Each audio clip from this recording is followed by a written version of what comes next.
My dear learners, तो हम लोग क्या पढ़ रहे हैं, रूरल लाइवलीहुड्स। आज हम अब आगे पढ़ेंगे कि जो कुछ ऐसे जो फार्मर्स होते हैं जिनके पास कम लैंड होता है, जो ज़्यादा लैंड को ओन नहीं करते हैं, उनका कैसा हालत रहता है। तो एक बंदा है, उसका नाम है सीकर। क्या नाम है? सीकर। एंड सेकर क्या करता है, वो उनको जो पैडी है ना कैरी करना पड़ता है हाउस, ठीक है, पैडी को घर लेना है। अभी उनकी फैमिली ने ख़त्म किया है हार्वेस्टिंग द फील्ड। अब उनके पास ज़्यादा है नहीं लैंड। कितना है? Only 2 acres. कितना लैंड है? ओनली 2 एकर्स लैंड है उनके पास। एंड वो जो सारा काम है ना फील्डिंग का, वो खुद करते हैं। एंड कभी कभी छोटे फार्मर्स हैं ना, दूसरे जो छोटे फार्मर्स हैं उनसे हेल्प लेते हैं। एंड उन इन रिटर्न वो भी उनकी हेल्प करने जाते हैं जब उनका हार्वेस्टिंग सीजन होता है। द ट्रेडर है ना gave me seeds and fertilizers as a loan. इसमें जो ट्रेडर होता है ना, वो इनको क्या देता है, वो उनको सीड्स देता है और फर्टिलाइजर्स देता है। किस पे? लोन पे। अब उसको पे वापस करना है, तो उसके लिए क्या इनको करना पड़ता है, इनको सेल करना पड़ता है paddy to him at a somewhat lower price. किसमें? जो इनको मार्केट से प्राइस मिलता है ना, उससे कम प्राइस में इनको उसे देना पड़ता है। किसको देना पड़ता है? जिससे ये लोग लोन लेते हैं। तो इनको फिर क्या प्रॉब्लम होता है उनको? He has some sent his agent to remind farmers who have taken loans that they will sell the paddy only to him. तो जो ट्रेडर है ना, जिनसे इन्होंने सीड्स लिया होता है, फर्टिलाइजर्स लिया होता है, अब क्या प्रॉब्लम है यहाँ पे जो मेन इश्यू है ना, वो ये है कि एक तो इन्होंने उनसे लोन लिया, ठीक है। अब रिटर्न में क्या करना है इनको? उसी इंसान को अपना जो पैड यानी जो दान इनका फसल आया है, क्रॉप आया है, उसी को बेचना है। लेकिन किस पे? लोअर प्राइस पे। अगर ये लोग मार्केट से इनको मिल रहा था 100 रुपीज, ठीक है, 100 रुपीज मार्केट से मिल रहा था पर केजी और पर क्वांटल, ठीक है, बट उस बंदे को इनको हाफ ही प्राइस, मतलब बहुत कम लोअर प्राइस में देना पड़ेगा। तो इससे क्या होता है, ये लोगों का जो लोन है, एक तो वो जल्दी चुकता नहीं है, जल्दी जो लोन है वो इनका ख़त्म नहीं होता। एंड दूसरा क्या प्रॉब्लम होता है कि ये ऐसे लोगों को जो अर्निंग होता, जैसे इनको दान से कुछ कमाई होती, अगर इनको मार्केट प्राइस उनको मिल जाता, तो उससे क्या होता है, इनको बेटर, ये लोग बेटर ज़िंदगी गुजारते या इनको बेटर फैसिलिटीज अवेलेबल हो जाती। बट ऐसे में प्रॉब्लम इनके लिए, इनके साथ क्या होता है कि एक तो इनको पैसा भी जाता है, एंड उससे भी और इनको मतलब और पीछे ये लोग हो जाते हैं, क्योंकि इनका जो दान है वो कम पैसे में बिकता है उस मनी लेंडर को। जैसे कि आई विल, ये कहता है कि मेरे को 60 बैग्स आएंगे फ्रॉम द पैरी, ठीक है, इस बार फील्ड से। एंड उसमें मुझे कुछ देना है, किसको? लोन को सेटल करने में, और कुछ मुझे यूज़ करना है अपने घर पे। एंड जो मेरे घर पे जो पैडी आएगा, जो दान आएगा ना, सिर्फ 8 मंथ चलेगा। कितना मंथ चलेगा? सिर्फ 8 मंथ चलेगा। 8 मंथ से ज़्यादा जो पैडी है मेरे घर पे नहीं चलेगा। उसके बाद जो रहते 8 मंथ है, फिर 4 महीने रह जाते हैं। अब जो 4 मंथ्स है ना, इसको क्या करना है, इसको काम करना है। I need to earn some money, उसमें मुझे काम करना पड़ेगा। एंड उसमें ये क्या करता है, ये करता है रामालिंगम जो है ना, उसके राइस मिल में काम करता है। वहाँ पे क्या काम करता है, वे कलेक्ट करता है paddy from other farmers in the neighbouring villages. जो नेबरिंग विलेजेस होते हैं ना, वहाँ से क्या करता है, कलेक्ट करता है पैडी। इनके पास एक हाइब्रिड काऊ भी है। हाइब्रिड काऊ होती है कि जो यहाँ पे डोमेस्टिक नहीं है, ठीक है, जो बाहर से लाई हुई है, यानी कि जो दो का अक्सर जो होते हैं ना, दो हाइब्रिड, यानी कि जो दो वेराइटीज है, दो काउस का स्पीशीज होगा, उनको क्या करवाता है, उनको क्रॉस फर्टिलाइजेशन समथिंग, तो बन जाता है, एक हाइब्रिड बन जाता है। जिसकी जो क्या करता है, जिनका ये जो मिल्क है ना, ये सेल करते हैं in the local milk cooperative. जो मिल्क कोऑपरेटिव्स होती है ना, कोऑपरेटिव सोसाइटी होती है, जो मिल्क कोऑपरेटिव है, वहाँ पे ही सेल करते हैं। This way we get a little extra money for everyday needs. उसकी वजह से थोड़ा सा हमें पैसा आ जाता है हर एवरीडे नीड्स के लिए। अब आपने इस स्टोरी में क्या देखा? आपने देखा जो सेकर जैसे फार्मर्स, यानी कि जो फार्मर्स छोटे छोटे फार्मर, जिनके 2 एकड़ की जमीन है बस, इनको बोरो करना पड़ता है। क्या करना पड़ता है? बोरो। क्या करना पड़ता है? बोरो मनी, पैसा। किस चीज़ के लिए? बेसिक थिंग्स के लिए। To purchase the basic things, जैसे सीड्स को, फर्टिलाइजर्स, पेस्टिसाइड्स को खरीदने के लिए, इन चीज़ों को खरीदने के लिए इनको क्या करना पड़ता है? पैसा बोरो करना पड़ता है। और ये पैसा किससे ये लोग बोरो करते हैं? From the money lenders. कहाँ से बोरो ये पैसा करते हैं? मनी लेंडर्स से। If the seeds are not of good quality, अगर अब ये सीड गुड क्वालिटी नहीं होगा, या पेस्ट जो है ना इनकी क्रॉप्स को अटैक करेंगे, तो इनको क्या हो जाएगा? इनको मेजर क्रॉप फेलियर हो जाएगा। इनको क्या हो जाएगा? मेजर क्रॉप, यानी कि इनका जो मैक्सिमम जो क्रॉप है वो क्या हो जाएगा? फेल हो जाएगा। एक तो पेस्ट्स की वजह से इनका क्रॉप खराब हो सकता है। दूसरा, जो क्रॉप्स है ना वो एक और तरीके से वो क्या रियून हो सकते हैं। पहला हमने पढ़ा बिकॉज ऑफ द पेस्ट। दूसरा इधर मानसून, अगर जो मानसून है ना उसकी वजह से काफ़ी बारिश नहीं आया इंडिया में। जो मानसून जो होता है ना, अगर उन्होंने मतलब मानसून से बहुत अच्छा बारिश इंडिया में नहीं हुआ, उससे भी इनका जो क्रॉप है वो फेल हो जाता है। और जब ऐसा होता है ना, तो farmers sometimes are unable to pay back their loans. और जब बारिश अच्छे से नहीं होता है, तो अच्छा क्रॉप आता नहीं है, तो फार्मर्स को क्या प्रॉब्लम होता है? वो अपना लोन चुका नहीं पाते हैं। And for the family to survive, और इन फैमिली को सर्वाइव करने के लिए वो और ज़्यादा पैसा बोरो करते हैं, ठीक है, और कर्जा लेते हैं और डेट में चले जाते हैं। एंड उसकी वजह से जो लोन है वो क्या हो जाता है? बड़ा हो जाता है। And no matter what they earn, they are unable to repay. और इस लोन को वो क्या नहीं कर पाते हैं? इसको चुका ही नहीं पाते हैं, इस लोन को वो रीपे कर ही नहीं पाते हैं।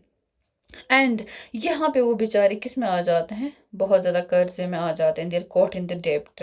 इन द रिसेंट ईयर्स, कुछ सालों में, this has become a major cause of distress among the farmers. आप लोगों ने जैसे पढ़ा होगा फार्मर सुसाइड्स के बारे में, आप लोगों ने पढ़ा होगा फार्मर बेल्स के बारे में। तो ये चीज़ें हैं जिसकी वजह से फार्मर को बहुत ज़्यादा डिस्ट्रेस होता है। एंड इसमें क्या हो जाती है? बहुत बार जो फार्मर्स होते हैं वो क्या करते हैं? सुसाइड्स करते हैं बेचारे। ठीक है, तो इसमें आपने एटलीस्ट इतना समझा, जो हमारे इसमें आपने एटलीस्ट इतना समझा जो हमारे फार्मर्स हैं ना उनको कहाँ कहाँ भी प्रॉब्लम है। ठीक है, अब इस प्रॉब्लम को कैसे आप एज ए लाइक कल आप एक ब्यूरोक्रेट बनेंगे, एज ऑफिसर बनेंगे, आप इसमें कैसे हेल्प कर सकते हैं? पहले सबसे इम्पोर्टेंट आप क्या कर सकते हैं? जो आपके लोकल एरिया, जैसे जिस एरिया में आप पोस्टेड हो, ठीक है, वहाँ का जो लोकल बंदे होंगे उन सबको कनेक्ट रखना है। पहले कनेक्ट बनाना, कनेक्ट करना है खुद को। ठीक है, एंड उसके बाद उस एरिया को आपको देखना है कि वहाँ का सॉइल कैसा है, वहाँ पे क्या उगता है, वहाँ पे क्या दिक्कत है, वहाँ पे कैसे फेलियर पॉसिबल है, एंड लोगों में कितना लोन लिया रखा है, ये आपको पता होना चाहिए। सो दैट कि आप लोगों को हेल्प कर सके। उनको जैसे लोग बहुत ज़्यादा लोन्स में आ जाते हैं, या मनी लेंडर्स बहुत ज़्यादा इनको एक्सप्लॉइट करते हैं। तो इन चीज़ों पर आपको पूरी नज़र होनी चाहिए, ताकि जो फार्मर्स हैं ना उनके लिए कुछ अच्छा हो, उनके लिए आप कुछ अच्छा कर सको। एंड वो अच्छा आप कब करोगे? जब आपको सारा सिचुएशन के बारे में पता होगा कि चीज़ें कैसे वर्स होती हैं, कि किन लोगों को क्या क्या प्रॉब्लम्स आ जाती है। तो इस पे आप अच्छा काम कर सकते हैं। अगर आपको लगे इस बार मानसून अच्छा नहीं हुआ, फार्मर्स को अब क्या दिक्कत है, मुझे क्या अब उनके लिए पॉलिसी मेकिंग करनी है, उनके लिए अब क्या करें, हम क्या उनके लिए सुविधाएं हम उपलब्ध करें, आपको उसके बारे में सोचना चाहिए। ओके, अब यहाँ पे कुछ क्वेश्चन है। What work does seekers family do? क्या करती है पूरी फैमिली? हार्वेस्ट, मतलब पैडी क्रॉप घर का बनाती है, मतलब घर का जो धान वान फसल है वही सब करती है। Why do you think Sekar को does not usually employ labourers for doing farming? वो क्यों नहीं एम्प्लॉय, मतलब वो क्यों नहीं मजदूर लाता अपने खेतों में काम करने के लिए? क्योंकि उसके पास ज़्यादा खेत नहीं है। Why does Sekar not go to the town market to get a better price for his paddy? क्यों नहीं जाता है वो शहरों में अपना धान बेचने के लिए? बिकॉज उसने लोन लिया है, और उस लोन को सेटल करने के लिए उसको उसी मनी लेंडर को देना पड़ता है अपना पैडी क्रॉप। सेकर sister Meena had also taken a loan from the trader. उसने भी एक लोन लिया है ट्रेडर से, एंड वो उसको बेचना नहीं चाहती है अपना paddy. She will pay back her loan. अब बताइए कि कैसे वो करेगी? Right an imaginary conversation between the Meena and the traders agent and arguments given by each person. तो वो कहती है मैं आपको नहीं देना चाहती हूँ, अपना जो क्रॉप है, जो धान मुझे पैडी निकला है नहीं देना चाहती हूँ, लेकिन मैं आपको रीपे करूंगी लोन। तो कैसे करेगी? क्या आर्ग्यूमेंट्स हो जाएगी? आप इस बात पे सोचिए कैसे वो इस लोन को फिर रीपे करेगी। What are the similarities and the difference between Sekars and the Thulasi lives? थुलासी की जो जिंदगी तो जो सेकर की, दोनों में क्या डिफरेंसेस है, क्या सिमिलैरिटीज है? इस पे आप आंसर दीजिए कि बेस्ड ऑन द लैंड, एक तो लैंड कितना था, देयर नीड टू वर्क क्या था, that belongs to the others, और the loans that they need and their earnings. इस पे आप अच्छे से सोच लीजिए। ये आपके पैडी की क्रॉप्स, ठीक है, ये आपके ट्रांसप्लांट, इसको हम पनीरी बताते हैं। ये आपका ट्रांसप्लांटेड पैडी है जो कहाँ पे है, रामालिंगम के 20 एकड़ ज़मीन पे। Hard labour performed by the agricultural workers like Thulasi, ये सारा काम किसने किया है, लेबरर्स ने किया है। जिस तरह थुलासी एक लेबर है, उसी ने ये सारा पनीरी उगाया है। अब जो रामालिंगम है ना, कुरुथमा है, ये क्या है, एक तो इनके पास लैंड भी है, जैसे इनके पास 20 एकर्स लैंड है। रामालिंगम के पास एक राइस मिल भी है, एक शॉप भी है जो क्या बेचता है, जो बेचता है सीड्स, बेचता है पेस्टिसाइड्स, बेचते हैं वहाँ पे। और जो राइस मिल है ना, वो उसमें क्या करता है, सम ऑफ देयर ओन मनी, उसमें वो यूज़ करता है अपना मनी, एंड कहाँ से बोरो करता है, गवर्नमेंट बैंक से भी। उसके बाद वो पैडी बाई करता है, जब वो गवर्नमेंट से लेता है ना पैसा, एंड उस पैसे से वो जो सीड होता है ना, they buy paddy from within the village and from surrounding villages. उस पैसे वो सारा वो अनाज खरीदता है, क्या खरीदता है, सारा अनाज कहाँ से खरीदता है, एक तो गांव से और सराउंडिंग गांव से भी। And the rice that is produced in the mill is sold to traders in nearby town. उसके बाद उस जो वो दान है ना, उसको वो कूटता है, फिर क्या वहां से निकलता है राइस, और उस राइस को वो कहाँ बेचता है, टाउन्स में। उसके उसकी वजह से इसको एक सब्सटैंशियल इनकम हो जाती है, क्या हो जाती है, सब्सटैंशियल इनकम, किसको, to the Ramalingam. Read again, आप फिर से पढ़िए, फिर से आप पढ़िए सेकर और थुलासी के account. What do they say about the Ramalingam the large form, वो लार्ज फॉर्म बड़े बड़े जमींदारों के बारे में वो क्या सोचते हैं। How much land does he have, कितना लैंड है उसके पास। What does Ramalingam do with the paddy crop on his land, जो वो निकलता है सारा दिन उसको, उससे वो क्या करता है। फार्मिंग से वो तो अर्निंग होता है, how else does he earn, और कहाँ से उसकी कमाई होती है, किसको, रामालिंगम को। अब आप देखिए agricultural labourers and the farmers in India. India में जो एग्रीकल्चरल लेबरर्स हैं, एग्रीकल्चरल लेबरर्स किन्हें बताते हैं, जो खेतों में काम करते हैं, जो हमारे खेतों में काम करने आते हैं। एंड द फार्मर्स, जो जिनके पास लैंड होता है। In Kalpattu village there are agricultural labourers. Kalpattu village में क्या है, एग्रीकल्चरल लेबर, जैसे कौन है, थिलासी है। और छोटे फार्मर्स यानी कि जिनको अपना लैंड है, छोटे छोटे फार्मर्स हैं, जैसे सेकर है, ठीक है। एंड अ फ्यू, और बड़े बड़े फार्म जैसे रामालिंगम है, ठीक है। हमने क्या, एक तो एग्रीकल्चरल लेबर, एग्रीकल्चरल लेबर उसको बोलते हैं जो जिसके पास अपना तो लैंड नहीं है, लेकिन दूसरों की ज़मीनों पे वो काम करते हैं, ठीक है, दूसरों के खेतों में काम करते हैं। और स्मॉल फार्मर, जैसे सेकर के पास 2 एकड़ ज़मीन है, तो पूरी फैमिली उसी पे काम करती है। एंड बिग फार्म, जैसे रामालिंगम है जिसके पास 20 एकड़ की ज़मीन है। इंडिया में 2 out of every 5 rural families are agricultural labourers, यानी इंडिया जो है ना, यहाँ पे जितने भी गांव में लोग रहते हैं, ठीक है, हर 5 में, यानी कि हर 5 फैमिलीज में दो जो है ना, वो क्या है, आपके एग्रीकल्चरल लेबरर्स हैं। हर 5 फैमिलीज में 2 फैमिली के लोग क्या हैं, एग्रीकल्चरल लेबरर्स हैं। समझ आई। ऑल ऑफ देम, ये जो सारे लोग हैं ना, डिपेंड किस पे करते हैं, on the work they do on others people fields to earn a living. ये सारे जो एग्रीकल्चर लेबरर्स हैं, दूसरों के खेतों में काम करते हैं, फिर ऐसे अपनी इनकी कमाई होती है। मनी ऑफ देम और लैंडलेस, इनमें से बहुत सारे क्या होते हैं, लैंडलेस होते हैं, उनके पास कोई अपनी ज़मीन नहीं होती है। एंड अदर्स में own very small plots of land, and कुछ के पास बहुत छोटे छोटे लैंड हो, बहुत कम प्लॉट ऑफ द लैंड होता है। In the case of small farmer, जो छोटे फार्मर होते हैं, जैसे शेखर है, ठीक है, उसका जो लैंड है ना, बेरली इनफ है, मतलब मुश्किल से उसकी पूरी नीड्स कंप्लीट हो जाती है। इंडिया में 80% जो फार्मर्स हैं ना, इस ग्रुप में आ जाते हैं जिनके पास बहुत कम लैंड है। कितने, 80% लोग इंडिया में, इतना मतलब ऐसे फार्मर्स हैं जिनके पास 2 एकड़ ज़मीन है, उससे भी कम है। एंड जो 20% है ना, वो कैसे हैं, वो रामालिंगम जैसे फार्मर्स हैं जिनके पास 20 एकड़ की ज़मीन है। जो लार्ज फार्मर्स है ना, वो कल्टिवेट करते हैं लैंड इन द विलेजेस, कहाँ पे करते हैं, land cultivate in the villages. And जो large part of the produce है is sold in the market, और जो इसका लार्ज पार्ट है ना, कहाँ पे भेजा जाता है, मार्केट में। Money of them have started, और उसकी वजह से उन्होंने एक अपना बिजनेस स्टैंड किया है, जैसे कि शॉप्स उनकी है, मनी लेंडिंग है, ट्रेडिंग है, एंड स्मॉल फैक्ट्रीज है, वो उनसे ये सारे बिजनेस भी करते हैं। अभी जो हमने फिगर्स पढ़ी, आप बताइए, would you say that are majority of the country's farmers are quite poor. इतना तो आपको समझ आया, जो हमारी कंट्री के मेजोरिटी फार्मर्स है वो पुअर है, क्यों, क्योंकि 80% जो हमारी कंट्री के लोग हैं ना, वो क्या हैं, वो हैं स्मॉल फार्मर्स। वो है स्मॉल फार्मर, इसीलिए वो क्या है, बेचारे गरीब हो जाते हैं, गरीब है वो। And what do you think can be done to change, और आपको क्या लगता है इस सिचुएशन को हम कैसे चेंज कर सकते हैं? आप इस बात पर ज़रूर सोचिएगा एंड बताइए कि कैसे हम इस चीज़ को चेंज कर सकते हैं। अभी तक हमने क्या देखा, फार्मिंग देखा, कहाँ पे, कालपतरू विलेज में, ठीक है। लेकिन फार्मिंग के बगैर भी लोग क्या जो गाँव में है ना और भी काम करते हैं, जैसे कलेक्शन फ्रॉम द फॉरेस्ट। जो फॉरेस्ट है ना वहाँ से लकड़ियाँ क्या करते हैं, कलेक्ट करते हैं।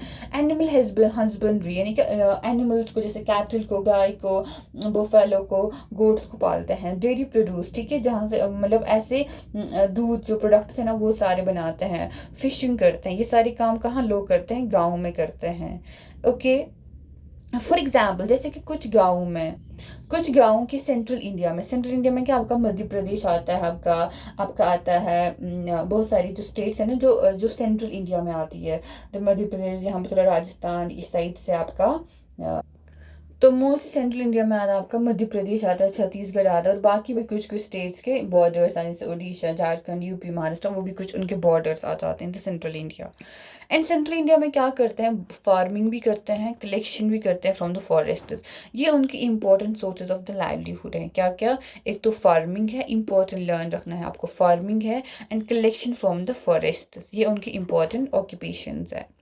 तो क्या वो कलेक्ट करते हैं, कलेक्टिंग महुआ, ठीक है, tendu leaves, honey to be sold to traders is an important source of additional income, और ये उनके क्या हो जाते हैं, एडिशनल इनकम हो जाती है। कौन सा वाला, तेंदू लीव्स, महुआ, हनी, ये सारा उनका एडिशनली होता है सोर्स इनकम। और कुछ और भी हैं, जैसे selling milk to the village cooperative, ठीक है, गांव की कोऑपरेटिव सोसाइटी में क्या बेचते हैं, मिल्क, ठीक है, दूध बेचते हैं। और taking milk to the nearby town may be this means, और या तो जो मिल्क तो घर से निकलता है, या तो उसको कलेक्ट करते हैं, फिर उसको नियर बाई जो टाउन होगा ना वहाँ पे बेचते हैं फॉर सम फैमिलीज। अब जो कोस्टल एरियाज है, यानी कि जो क्या है, जो जो समंदर के नज़दीक एरियाज है, वहाँ पे लोग क्या करते हैं, फिशिंग करते हैं, ठीक है, मछली पकड़ते हैं। अब हम देखते हैं उनकी लाइफ कैसी है, जो फिशिंग वाली फैमिलीज है ना वो कैसे काम करते हैं। जब हम क्या पढ़ेंगे, अरुणा और पारीवेलन के बारे में, जो पुडीपेट पे रहते हैं, एक विलेज है जो कालपतू के करीब है। देखिए आपका फिशिंग मार्केट है, ठीक है, this is the fishing market. Fisher women selling the catch at the local market. ये होते हैं नेट जो डालते हैं मछेरे। यहाँ पे एक केस स्टडी है, it's about terrace farming. Terrace farming क्या होती है, देखिए ये आप देखिए टेरेसेस बने हैं, ये इनको टेरेसेस होता है।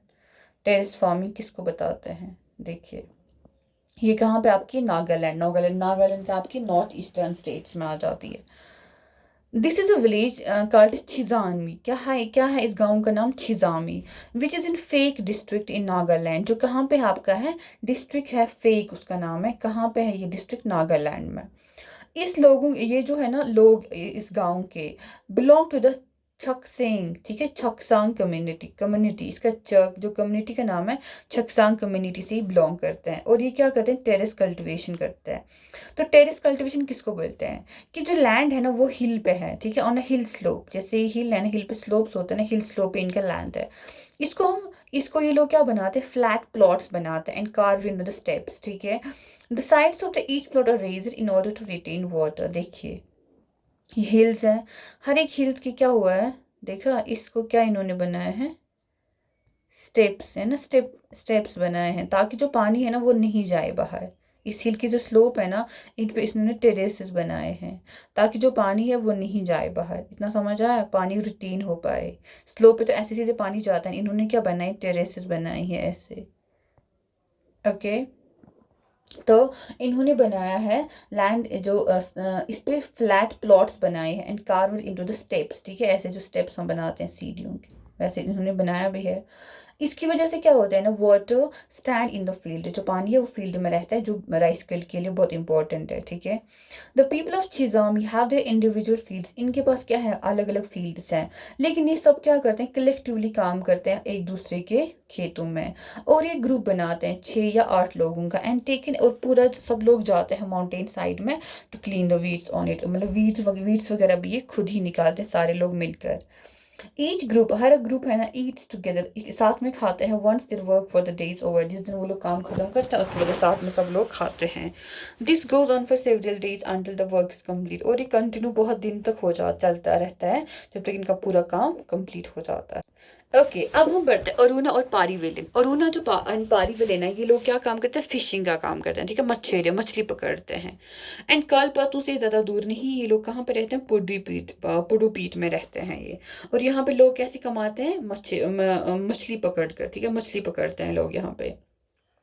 इनके सारे मकान हैं समंदर के नज़दीक हैं। एंड इसमें क्या मिलता है, वन फाइंड्स रो ऑफ कटामरान्स। कटामरान्स क्या होता है, आपका बोट्स होती है आपकी। एंड नेट्स लाइंग अराउंड, ठीक है, एक तो catamaran, these are your catamarans and these are your nets. Okay, catamarans and the nets. सुबह ये लोग 7 बजे निकलते हैं in the morning. There is a lot of activity on the beach, और इस बीच पे बहुत, बीच यानी कि समंदर जो कोस्टल एरिया होता है ना, उस पर बहुत ज़्यादा काम ये लोग करते हैं on the beach, on the shore of the sea. This is the time when the catamarans return with their catch and women gather to buy and sell fish. यहाँ पे सारे क्या आ जाते हैं, सुबह सुबह के टाइम आ जाते हैं, कटमरान्स आ जाते हैं अपनी कैच के साथ। कैच का मतलब है अपनी जो उन्होंने मछलियाँ सारी पकड़ी होती है।